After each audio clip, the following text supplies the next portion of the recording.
On a proposé avec Nelly ce titre, La ville, un milieu fertile ou stérile pour l'agriculture. Et pour aborder ce thème-là, moi je vais vous parler de l'agriculture urbaine et la manière aujourd'hui dont en Suisse on peut aborder cette question avec un titre que je pense un petit peu provocateur, je ne sais pas, agriculture urbaine vers une agrarisation de la ville. On verra ce que vous en pensez. Alors, quelques propos introductifs. D'abord pour dire qu'en Suisse, pour l'instant, c'est un thème assez neuf, l'agriculture urbaine. C'est quelque chose dont l'expression apparaît très peu dans la littérature. C'est une notion, si on regarde la manière dont elle est abordée dans la littérature scientifique, de manière générale, quand on parle d'agriculture urbaine, on peut résumer ça à trois approches. On peut parler de l'agriculture vivrière, l'agriculture qui est pratiquée dans les villes du sud, principalement par des migrants qui, arrivés en ville, se mettent à cultiver des lopins de terre dans un but d'autoconsommation. Ça, c'est l'agriculture urbaine telle qu'elle a été pour la première fois définie et qui concernait plutôt le sud. L'agriculture urbaine, si on parle notamment dans le contexte français, cette fois-ci, elle qualifie autre chose, elle qualifie l'agriculture en périphérie des villes. Et dans ce cas-là, on parle d'une agriculture de type professionnel qui se situe en périphérie des régions urbaines. Et puis une troisième approche qui est encore différente, c'est celle du jardinage communautaire, et c'est notamment les Canadiens qui parlent d'agriculture urbaine pour qualifier les pratiques de jardinage communautaire en ville. Donc vous voyez que l'agriculture urbaine a des acceptions très différentes selon les contextes.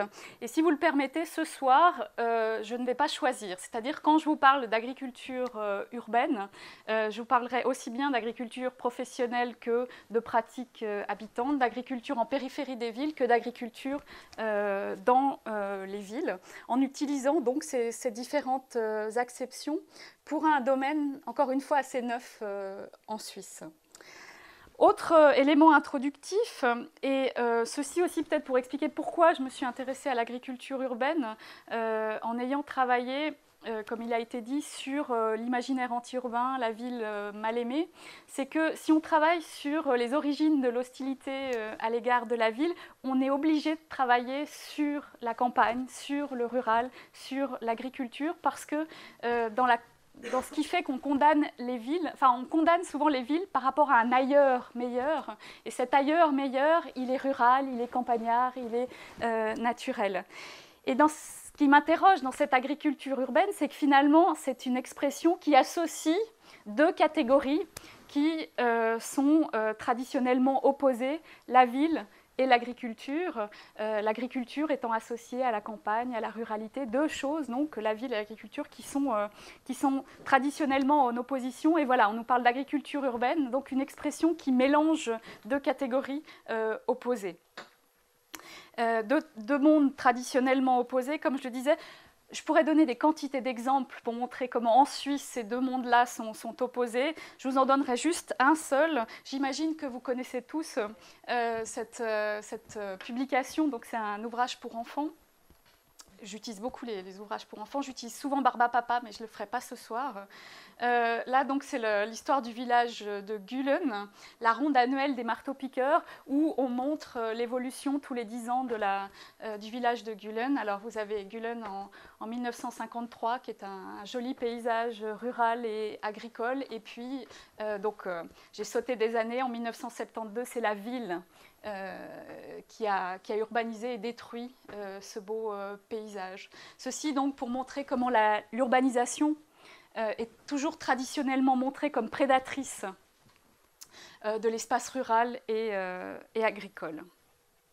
Alors ce que je vous propose ce soir, c'est de montrer comment on peut aborder cette question de l'agriculture urbaine en Suisse via deux processus assez contradictoire en fait. Un processus qui est celui de l'urbanisation de l'agriculture, et puis un autre processus, pratiquement inverse, qui est celui de l'agrarisation de la ville. Et je conclurai, pour revenir sur ce thème général de la ville fertile et de la ville stérile. Alors l'agriculture urbaine, c'est et je parle en particulier du cas suisse, peut être avant tout une agriculture qui subit le processus d'urbanisation. Quand on parle d'agriculture urbaine, c'est une agriculture qui, peu à peu, a été rejointe par la ville, qui peut même être encerclée par la ville, dont les terres sont convoitées par la ville. C'est donc une agriculture qui est intégrée dans le processus d'urbanisation. Et c'est une agriculture qui, petit à petit aussi, devient une aménité urbaine dans le sens où elle est intégrée dans le fonctionnement urbain. Quand je dis aménité urbaine, c'est une agriculture donc, qui est productive, mais c'est aussi une agriculture paysage qui est utilisée, qui correspond aux demandes des citadins, qui est utilisé qui sert de paysage, de lieu de promenade, de lieu de loisirs.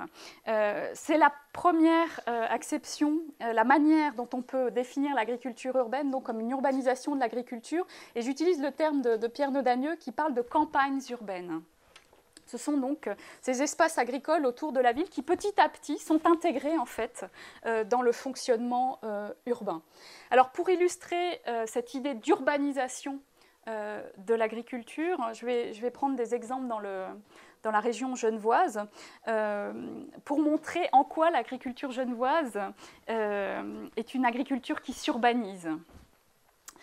Le premier élément, qui est peut-être le plus évident, c'est que c'est une agriculture sous pression urbaine. Donc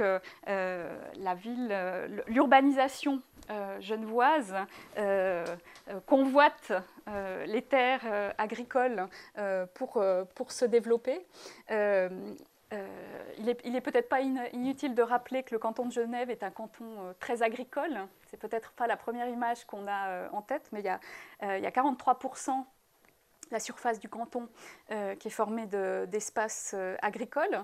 Et aujourd'hui, dans le cadre du projet de développement urbain du canton de Genève, les surfaces agricoles sont convoitées.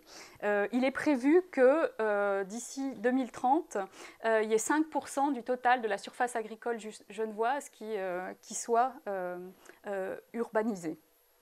Alors j'ai mis les chiffres qui sont indiqués dans le projet. On dit souvent que ces chiffres-là ne seront pas tenus et que c'est certainement une portion plus importante, la surface agricole qui sera urbanisée. Et donc là, on est vraiment dans le contexte premier, je dirais, et avant tout de l'agriculture urbaine. C'est une agriculture qui est soumise à la pression de l'urbanisation. Vous avez sans doute entendu parler du cas des Sherpines, donc ce référendum qui a eu lieu il y a quelques mois pour une zone qui se situe vraiment, et la carte a été faite ici par Nelly, il n'est pas inutile de rappeler où se situent les Sherpines. Donc un espace agricole qui doit être dézoné pour l'urbanisation et les habitants autour et les exploitants agricoles ont lancé ce référendum pour empêcher l'urbanisation et vous connaissez sans doute le résultat du référendum, donc cette zone va être finalement urbanisée. Et cet exemple des Sherpines montre bien la pression qu'il y a aujourd'hui sur les espaces agricoles à Genève. Et donc l'urbanisation est là vraiment au sens premier, puisque ça va se construire de l'agriculture. Cette agriculture qui s'urbanise, c'est aussi une agriculture, alors c'est pas seulement l'agriculture qui disparaît sous le fait de l'urbanisation, c'est aussi une agriculture qui peu à peu intègre le projet urbain. C'est-à-dire que auparavant, l'agriculture n'était pas prise en compte dans les projets urbains.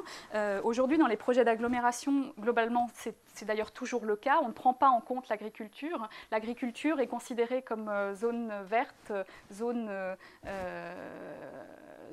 naturelle ou au pire zone de développement futur, mais on n'intègre pas l'agriculture en tant que telle dans les projets d'agglomération, ce n'est pas une thématique. Dans le contexte genevois, désormais, l'agriculture est intégrée dans le projet d'agglomération, puis de ce fait-là, on peut parler d'agriculture urbaine. Elle est intégrée dans le cadre du plan paysage du projet d'agglomération, par exemple, où on parle de nature et des espaces agricoles, donc en distinguant les deux. Et elle est également intégrée dans ce qui est appelé le projet agricole d'agglomération, qui, rien que dans son intitulé, est déjà très intéressant, puisqu'on mêle encore une fois agriculture et urbanisation.